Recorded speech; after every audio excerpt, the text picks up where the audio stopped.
मी आज कटाची आमटी करणार आहे। काल ही डाळ मी जी उकडली होती त्याचं हे उरलेलं पाणी गाळून ठेवलेलं आहे। या कटाच्या आमटीसाठी मी आता अर्धी वाटी सुकं खोबरं घेतलं आहे, ते आता मी तव्यावर एकदम लालसर भाजून घेणार आहे।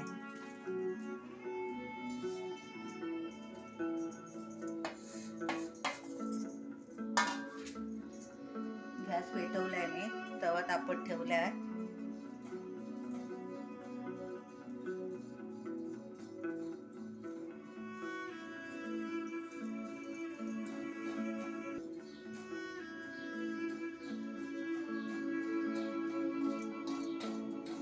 हे बघा, असं लालसर कलर आला ना की आमटीला पण कलर चांगलाच येतो, तेल सुटतं या खोबऱ्यातून।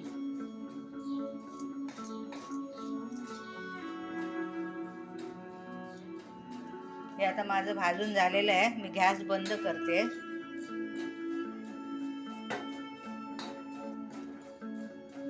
हे आता मिक्सरमध्ये एकदम पूड करून घ्यायची आहे।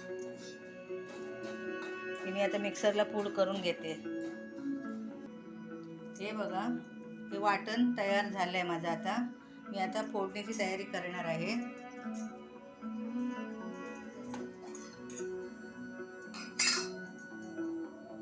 तेल थोडंसं टाकायचं आहे।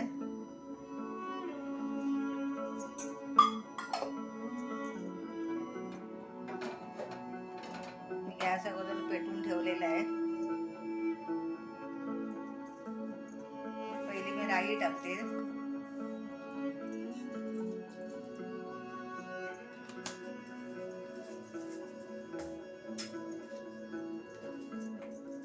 राई जरा तडतडायला द्यायची।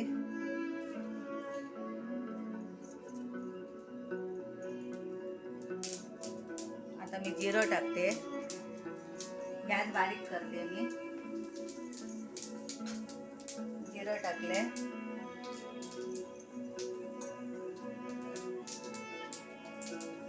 थोडासा हिंग टाकले।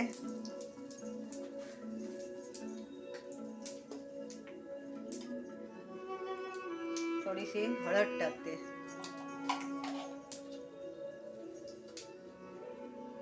तीन चार मिरी टाकलेत मी आणि 2 लवंग टाकलेत। आपल्याला तिखट हवं असेल तर 4 टाकू शकता, मी 2च टाकले, आमचं तिखट प्रमाण कमी असतो म्हणून।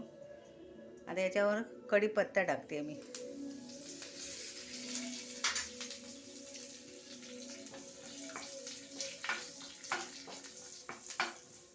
हे चांगलं कढीपत्ता चांगलं भाजायला हवा आहे व्यवस्थित।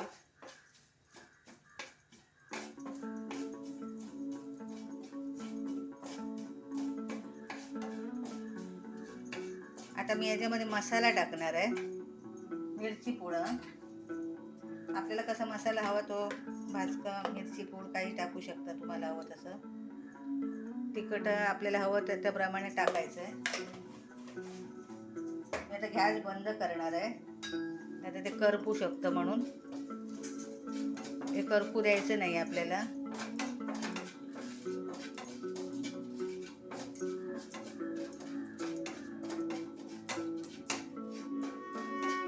आता याच्यामध्ये मी कालचं हे आलेलं पाणी आलेलं डाळीचं ओतणार आतमध्ये।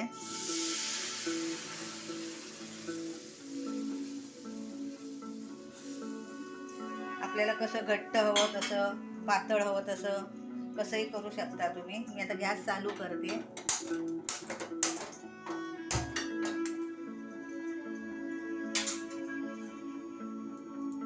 याच्यामध्ये काही लोक चिंच घालतात आणि आम्हाला चिंच चालत नाही, म्हणजे वाताचा प्रकार आहे आम्हाला, म्हणून आम्ही चिंच न वापरता कोकमचा रस थोडा तयार करून घेतलाय, तो मी त्याच्यामध्ये टाकते। 1-1.5 चमचा टाकते। त्याच्यात तुम्ही चिंच टाकू शकता, तुम्हाला जर चिंच आवडत असेल तर चिंच टाकू शकता। मी आता याला चांगली उकळी देते।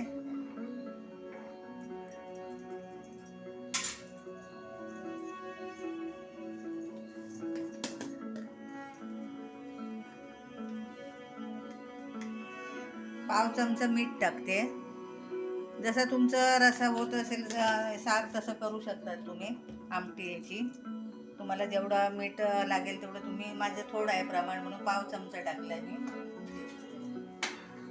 जरा हे चांगलं कडू द्यायला हवं.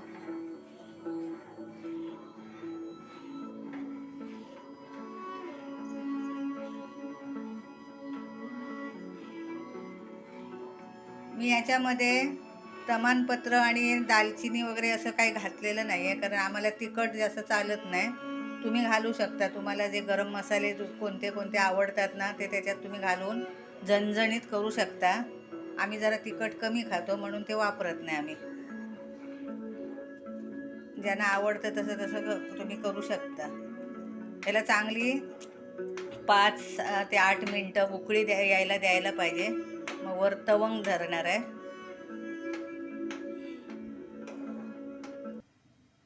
छोटासा गुळाचा खडा टाकलाय मी. गोड आणि तिखट केल्यामुळे ती आमटीला चव चांगली येते आणि आंबट तिन्ही प्रकार त्याच्यामध्ये मिक्स झाल्यामुळे चव चांगली येणार आहे आमटीला. हे बघा, हे चांगलं उकळू देते मी.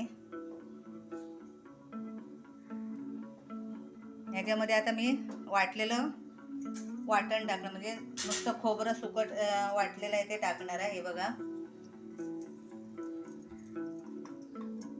पूड केलेली आहे ती, पाणी वगैरे न घालता वाटले.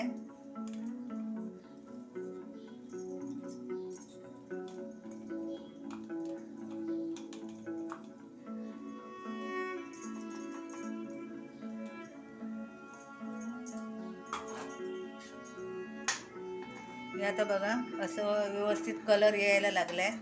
ते खोबऱ्यामध्ये थोडं तेलकट असल्यामुळे ते वर तवंग येणार आता. हे शिजता शिजता याला जास्त वेळ नाही लागत. असं तवंग येण्यासाठी थोडा वेळ गॅस चालू ठेवायला लागतो.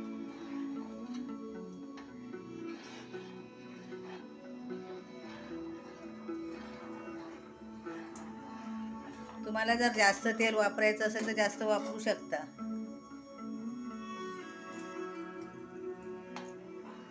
फोडणीसाठी हे खोबऱ्याचं चांगलं तवंग येतोय वरती. गूळ पण चांगला शिजला, खडा शिजलाय.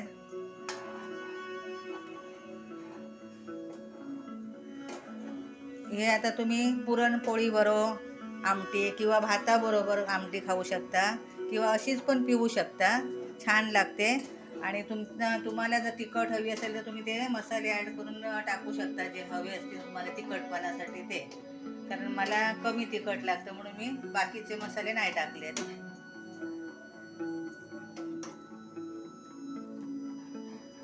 छानपैकी आमटी छान झालेली आहे बघा. वर तवंग आलेलं आहे बघा.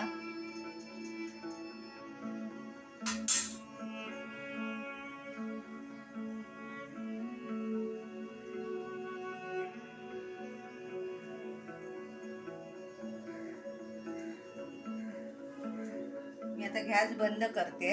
हे बघा मस्तपैकी कडा वर आलेली आहे, तेलाची तवंग आलेलं आहे. आता मी गॅस बंद करते. 8 मिनटं जवळजवळ झाली आहेत. मी बंद करते गॅस.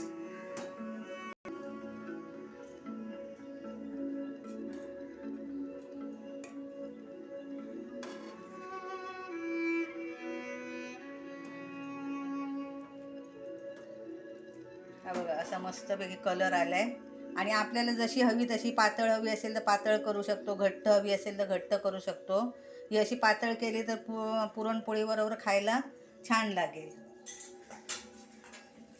हे बघा, इथे छानपैकी कलर आलाय.